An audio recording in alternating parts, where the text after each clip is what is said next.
YouTube, what's up? This is Boba7772, and today I'm bringing you a Star Wars The Vintage Collection Expanded Universe action figure review on Anor. So without further ado, let's get started. This is a character debut, never before offered as a figure. Very cool. Expanded Universe Star Wars Anor, the figure, character debut. A picture of him from Crimson Empire 2. You can pause and read that. It's on the back of pretty much all of them. And then the other figures in the wave. I kind of want the Wedge Antilles. That is another one. The A-List Dakota looks pretty good. I may get her, and then maybe one or two of the 501st Trooper. These two I'm not too sure about. They weren't really on my list. I've seen him in stores, and he didn't really look too great. Yeah, really, I've only seen those two in stores, minus the Anor, which I luckily found at a Kmart. So yeah, I shall open him up and then get to the actual figure review. Can't hold him off for much longer. Gonna eat you. That's my arm. Did you just rip your own eye out? Be quiet. Okay, now that we have the figure open, we'll go over the figure part.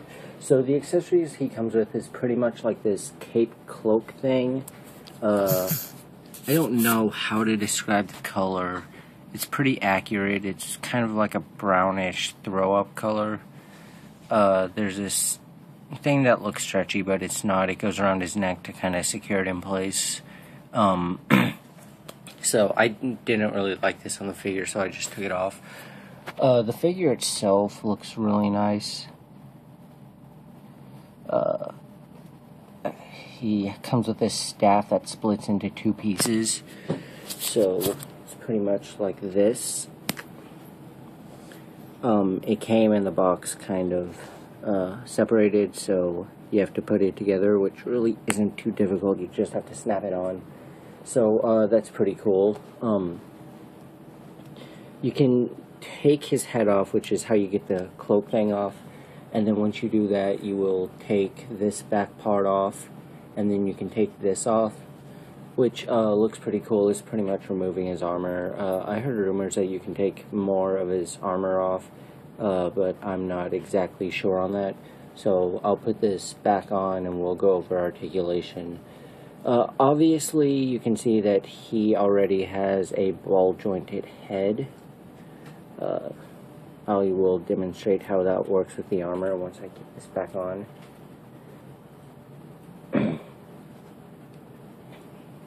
Okay, so articulation for this is a ball-jointed head that rotates around 360 degrees. Shoulders rotate around 360 degrees and move outward. Elbows rotate around 360 degrees and bend downward. Hands rotate around 360 degrees. The waist rotates around 360 degrees down by his torso.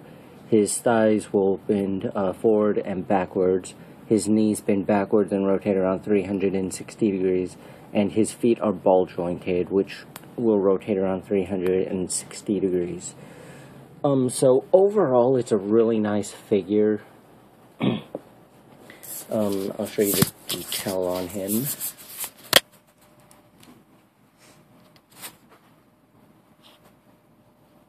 As you can see, he's got this really kind of mean expression on his face, which, I mean, that's for the Yuuzhan Vong for you.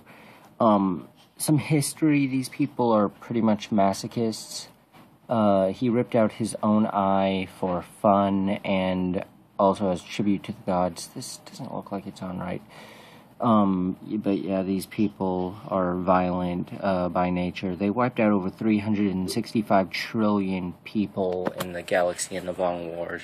Anor is actually my third favorite character since his first appearance in Crimson Empire 2 by Dark Horse, which actually has one of my other top three favorite characters, which would be my third of the three, Canderous.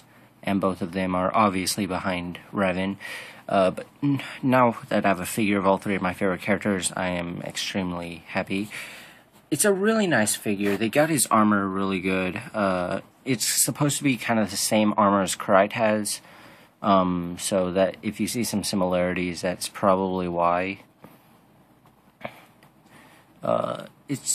They did all just really all around good. They sculpted abs into his armor, which is, I think, is pretty funny.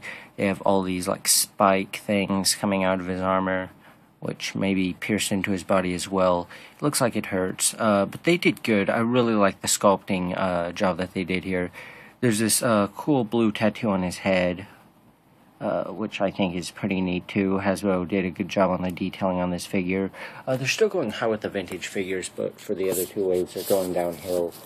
The only thing I didn't like in this was the cloak, and I wish that they would have done a bit better with that. Maybe given him like a black cloak, and then made it better. But either way, it was good. So I'll probably give this figure a 4.5 out of 5 actually. The reason for that being is because the articulation on the figure is not as good as they could have made it. And the paint apps aren't exactly 100% accurate, although there are quite a few depictions of him. But it's still an all-around good figure, and I would recommend picking him up. I think he'll be the best from the wave. So that's pretty much it. Thank you for watching, and until next time, keep collecting. Bye. Roasted pig for dinner. And for dessert, I can rip out my own eye.